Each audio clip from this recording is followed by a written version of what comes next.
tous et à toutes, bienvenue à votre bulletin d'information.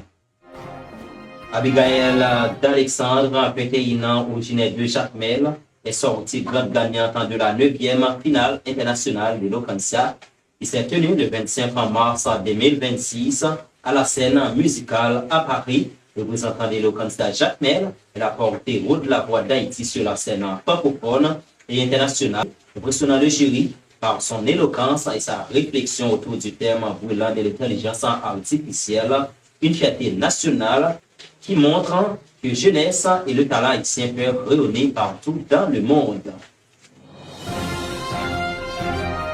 2 machines de dialyse pour la ville d'Ecaille. Le directeur général de l'OPATMA a reçu ce jeudi 2 machines de dialyse destinées à l'hôpital l'OPATMA de la ville d'Ecaille, ce dont a été fait à l'État haïtien par le citoyen américain d'origine haïtienne Scott Martin. Le directeur général de l'OPATMA salue ce geste et estime qu'il contribue à renforcer la capacité de l'hôpital en matière de dialyse dans le sud. Malgré les avancées considérables du CEP, la date du 30 août prévue de l'organisation des élections pourrait ne peut être respectée.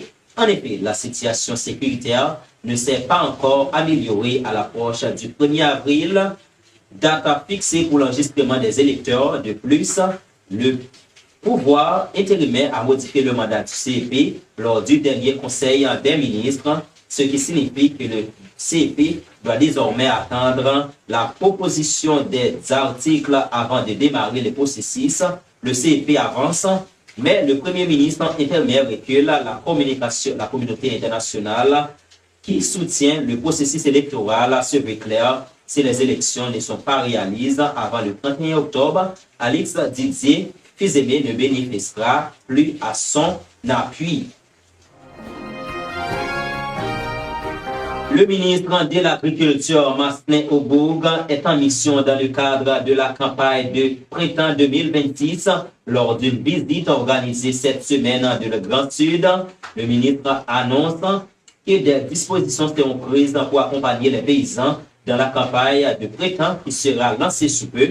Au cours de cette visite, Aubourg a distribué des plantes des cocotiers aux agriculteurs de la région afin d'atténuer l'insécurité alimentaire. Plus de 1620 hectares de terre dédiés à la culture du riz seront mis en valeur par la campagne de printemps, a précisé le ministre. Le pouvoir d'Alex Didier Fils-Aimé commence à battre des records en matière de nomination. Bernard Eli, précédemment nommé préinstallé comme directeur général du ministère de la Défense, a été révoqué 50 jours plus tard lors du Conseil des ministres tenu vendredi dernier. Le pouvoir de facto a remplacé Bernard Eli par Arnaud Venant, une décision qui montre que le gouvernement avance à tâtons des initiatives alors même nous traversons une période difficile. Les autorités sont appelées à prendre des décisions dans les intérêts du pays.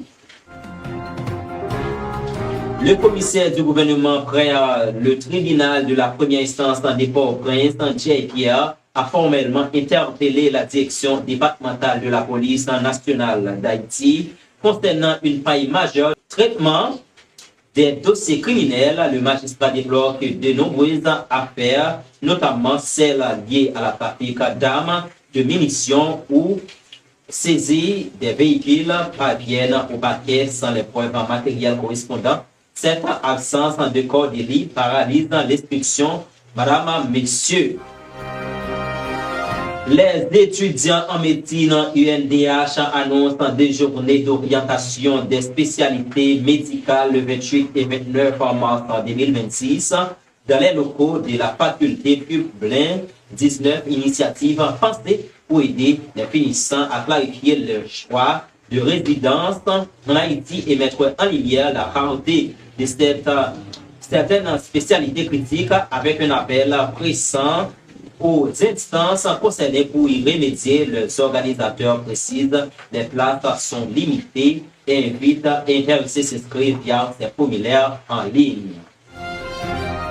Adeline Alfred, jeune haïtienne originaire de Petit-Goâve, résidant dans le New Jersey aux États-Unis, a été tuée dans la nuit du 23 au 24 mars 2026. Selon sa famille, son conjoint Carlos Payant, originaire de Longpré, Léogane, est principalement suspect car le drame sur fond de la jalousie se serait produit lors d'un accès de colère au cours duquel il aurait étouffé. Né en 1999, Adeline laisse un enfant de 10 ans, actuellement prise en charge par les autorités. Le suspect en fuite, la famille appelle à la mobilisation pour qu'il soit arrêté. Le porte-parole officiel de la PNH, Gary Desrosiers, a présenté ce mercredi 25 mars 2026 le bilan officiel des opérations Goudou-Goudou. Au moins 43 bandits tués, dont plusieurs grands noms de policiers y ont malheureusement perdu la vie. Les forces de l'ordre ont saisi 46 fusils, 19 pistolets, 6 drones, 10 659 cartouches et des véhicules blindés. Plusieurs hommes et femmes ont été arrêtés. Des informations circulent autour d'un arrêté que le Premier ministre Alexandre Didier Fils-Aimé aurait adopté en Conseil des ministres le vendredi 20 mars 2026, ouvrant la voie des modifications du processus électoral.